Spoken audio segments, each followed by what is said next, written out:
안녕하세요. 스토리 마인드 매핑과 그 다음에 인물 마인드 매핑에 대해서 설명을 할 거예요.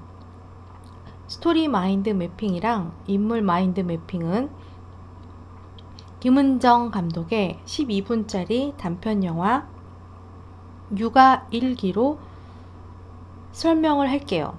육아 일기는 저번 시간에 따로 영상으로 봤었죠? 영상을 다시 링크로 못 본 분들은 링크로 다시 찾아보시면 좋을 것 같아요. 스토리 마인드 매핑에 대해서 먼저 설명을 할게요.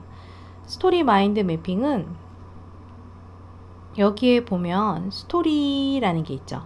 스토리를 가지고 우리는 두 가지로 나눌 수 있어요. 스토리와 주제. 이렇게 나눌 수 있는데요. 스토리 안에는 다시 발단, 전개, 결말 3단계로 나눌 수가 있어요. 내가 진짜 좋은 아이디어가 있어서 이거를 스토리보드를 쓰고 그리고 콘티를 그리고 싶은데 그게 마음처럼 쉽게 자리 잡질 않아요. 그럴 때 이런 마인드 매핑을 통해서 우선 도표화 시켜서 정리를 먼저 하는 거예요. 도표화 시켜서 정리를 한 후에 그 다음에 이거에 조금씩 살을 붙이면 그러면 근사한 시나리오가 완성된답니다. 설명을 전체적으로 하자면 육아 일기의 내용은 아들이 육아일기라는 유튜브 채널의 주인공이에요. 엄마가 그 채널을 유지하고 있는데 아들은 자기 의사와 상관없이 항상 자기의 사생활이 모두 노출이 되면서 유튜브에 녹음이 돼서 방송되고 있었던 거예요. 만 18세가 넘은 다음에 이 아이가 성인이 돼가는 과정에서 자기의 사생활이 노출되는 게 너무너무 싫은데 엄마는 그 부분을 중독처럼 계속 노출을 하면서 유튜브 수익 구조를 가져가고 있는 그런 얘기예요. 자, 찾아볼게요. 발단, 전개, 결말로 나누는데 발단 부분에서는 아들 재민이의 첫 데이트가 있어요. 온라인으로 만난 여자친구를 이제 드디어 오프라인에서 만나게 되는 거예요. 여자친구를 엄마 몰래 만나러 간다라는 설정이 있어요. 엄마가 따라오지 못하게 몰래 움직인 거죠. 그리고 드디어 놀이터에서 여자친구를 만나요. 이게 발단에 해당하겠죠. 전개 부분에서는요. 놀이터에서 자리를 이동해서 숲으로 가요. 숲으로 가서 데이트를 시작하는데 김밥을 먹으면서 알콩달콩 대화를 하고 있는데 원치 않던 엄마가 어떻게 따라왔는지 엄마가 그 장소를 또 촬영을 시작하고 있는 거예요. 육아일기 채널에 데이트 영상을 찍는 엄마가 나옵니다. 그러면 재민이 아들이 엄마의 카메라를 뺏어서 부셔버려요. 그러고 나서 여자친구는 이 상황을 다 알게 되고서 결별을 말하고 자리를 떠나는 거예요. 결말 부분에서는 여자친구, 아들, 엄마 3명의 갈등 구조가 최고조까지 오른 상태에서 여자친구가 떠났으니까 재민이는 여자친구를 잡으러 따라가요. 근데 엄마는요. 포기하지 않고 스마트폰으로 촬영을 하며 2명을 따라간다라는 이야기예요. 이렇게 이 단편 영화는 정말 재미있게 잘 만들어졌거든요. 이 안에서 주제를 볼까요? 유튜브 등 SNS로 청소년의 보호 조치가 필요하다라는 것을 감독이 이야기를 하고 싶어 해요. 그리고 유튜브 조회수만 쫓는 사각지대, 돈벌이 수단이 된 아들의 성장기, 이거를 어떻게 우리가 바라봐야 되는가, 이 부분에 대해서 감독은 주제를 정하고 같이 생각해 봅시다 라는 것으로 정리를 했거든요. 자, 이렇게 간단하게 짰을 때는 시나리오가 되기 전 단계인데 여기다가 제가 조금씩 살을 붙이니까 내용이 완성이 되죠. 자, 10분 영상 어떻게 만들지? 되게 고민되시는 분들은 이렇게 마인드 매핑으로 시작을 해보시면 될 것 같아요. 다음은 인물 마인드 매핑에 대해서 설명을 해볼게요. 육아일기에는 총 인물이 3명이 나와요. 재민이, 유지, 재민 엄마가 나오는데 재민이는 육아일기 주인공이에요. 유튜브 채널로 개인 생활이 다 공개되어 있는 특징이 있어요. 유지는 주인공의 여자친구인데 재민이가 유튜버인지를 모르고 있죠. 재민 엄마는요. 주인공의 엄마인데 유튜브 수익 중독으로 아들의 피해를 인지하지 못하는 것이 특징이에요.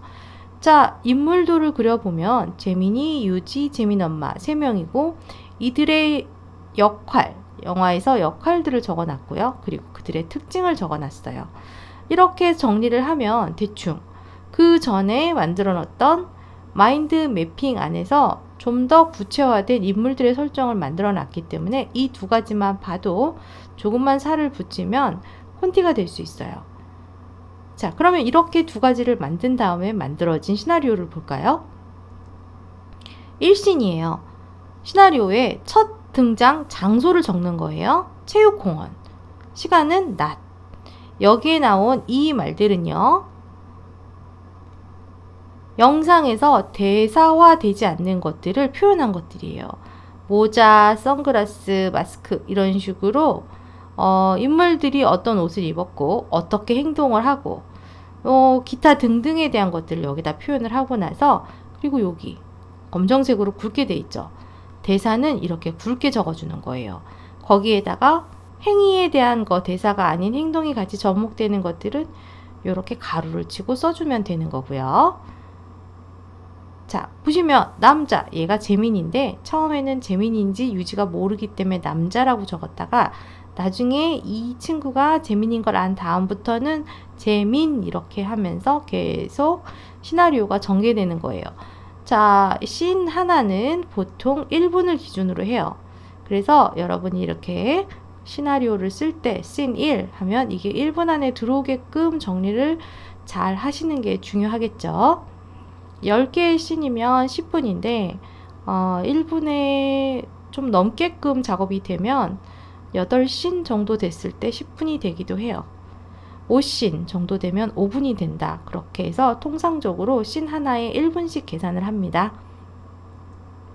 이건 육아일기 콘티예요. 콘티가 왜 이래? 이럴 수도 있겠지만 이 콘티만 보더라도 대충 어떻게 찍어야 되고 카메라가 얼마나 앵글이 크고 작은지 다 알 수 있어요. 자, 1씬을 보면 여기에 넘버 1 이렇게 돼 있죠. 여기에 보면 씬에 1에 1이라고 말하는 건데 풀샷이에요. 큰 사이즈 와이드 앵글로 여기에 여자친구가 서 있는데 스탠드에 앉아있는 유지라고 써 있죠. 이렇게 해서 스탠드에 앉아있는 여자친구를 여기다 그렸는데 그림으로 봐서 서서 있는 것 같은데 앉아있는 거네요. 그 다음에 바스트샷으로 이렇게 여자친구가 누군가를 찾는 듯 두리번거린다 라고 써있죠. 그림으로는 두리번거리는지 모르지만 옆에다가 글씨를 적어줬기 때문에 충분히 이해가죠. 자, 그리고 나서 여기에 갑자기 이렇게 꺾여가지고 3 이쪽으로 들어왔죠. 원래는 1, 2, 3, 4로 그렸을 거예요. 근데 이렇게 콘티를 그리고 나니까 남자친구가 그러면 어떤 사이즈로 들어와야 되지? 갑자기 다시 좀 설정을 바꿔야겠네 라고 해서 같은 사이즈가 다시 들어온 거예요. 이렇게 들어오고 4에서는 핸드폰 클로즈업이 되는 거고 여기에 5에서는 또 그 다음 앵글들이 나오는 거예요. 수상한 남자가 접근하고 있는 게 바로 재민이가 되는 겁니다. 어렵지 않죠? 이런 식으로 간략하게 작업을 하면 총 4개였어요. 스토리 마인드 매핑을 하고 그리고 인물 마인드 매핑을 하고 시나리오를 적고 콘티를 그리면 그 다음에는 리허설을 하고 촬영에 임하면 되겠죠.